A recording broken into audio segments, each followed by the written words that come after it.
اور ریاست کو مذہبی بنانے کے چکر میں سب کچھ بگڑ جاتا ہے۔ مذہب کا ڈومین انسان کو خدا سے متعارف کرانا ہے، یعنی مذہب کا کام انسان کے خدا سے متعلق سوالات کے جواب فراہم کرنا ہے۔ یہ کام اگر اہل مذہب دیانتداری سے کر رہے ہیں تو معاشرے میں خدا کا درست تصور راسخ ہوتا جائے گا۔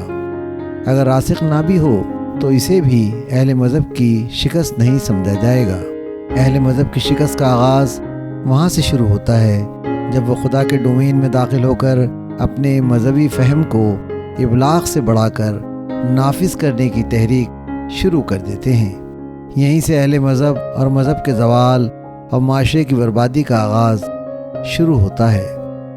اس کی بہترین مثال قرآن مجید میں یونس علیہ السلام کی ہے، جب وہ اپنی اصل ذمہ داری جو کہ خدا کے تعارف تک محدود تھی، اپنی قوم کی جلد از جلد ہدایت کے معاملے میں آگے بڑھے اور ان سے ناراض ہو کر خدا کی اجازت کے بغیر ہجرت کی نیت سے انہیں چھوڑ کر نکل پڑے تو خدا نے آپ کو مچھلی کے پیٹ میں پہنچا دیا۔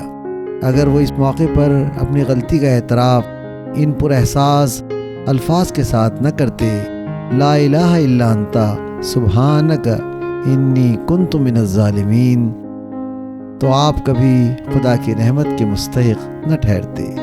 انبیاء کرام کی دعوت کی روح توحید، یعنی صرف اور صرف خدائے بزرگ سے شعوری تعلق پیدا کرنے کی تحریک ہے۔ اس تحریک کو اگر انسانی معاشروں کی اکثریت قبول کر لے تو وہاں کی فضا بھی بدل جاتی ہے۔ فضا بدلنے کے نتیجے میں ایسے معاشروں میں صالح حکومتوں کا قیام بھی آسان ہو جاتا ہے۔ صالح معاشرہ قائم کرنے کی نیت ریاست کو ہدف کر کے کی جائے تو دعوت توحید پس پش چلی جاتی ہے۔ منافقت اور ٹکراؤ کی فضا کو جلا ملنے لگتی ہے۔ ٹکراؤ کی فضا میں کسی بھی قسم کی دعوت کا امکان ختم ہو جاتا ہے۔ توحید کی دعوت کے لیے مخاطب کو خوب تیاری کرنی پڑتی ہے۔ اگر مخاطب کے پاس دلائل نہ ہوں، قرآن مجید اور سنت اور مذاہب کا گہرا علم نہ ہو تو ایسا مخاطب کے لیے دعوت میں دلچسپی نہیں پیدا کر سکتا۔ سوچیں، سیاسی محاذ آرائی کی فضا میں دعوت توحید کیسے دی جا سکتی ہے؟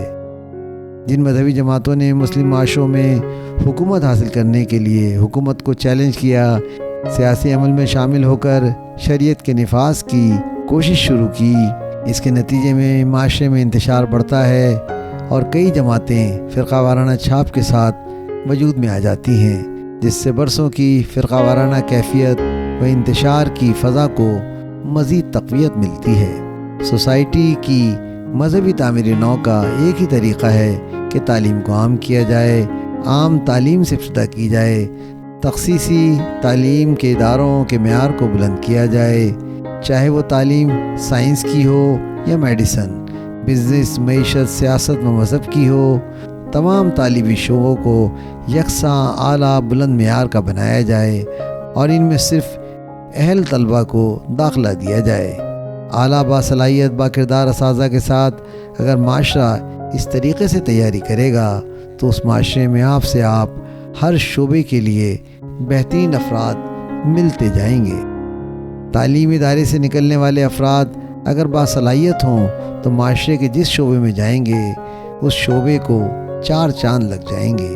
یہ معاشرے کے مذہب، تعلیم، صحت، اسپورٹس وغیرہ وغیرہ کا ہر شعبہ اچھے نتائج دینا شروع کر دے گا اور ایسے معاشرے میں ایک اچھی صالح حکومت کے قائم ہونے کے راستے بھی بالواسطہ پیدا ہو جائیں گے۔ اگر ہمارے معاشرے میں مذہبی جماعتوں نے براہ راست تبدیلی حکومت کی کوشش ترک نہ کی تو طوائف الملوک کی انارکی مزید بڑھے گی، بلکہ جو پہلے ہی بہت بڑھ چکی ہے۔ اب ہمارے پاس سوائے خدا رحم کرے کے سوا کہنے کے لیے کچھ نہیں۔ آواز و پیشکش سراج الدین۔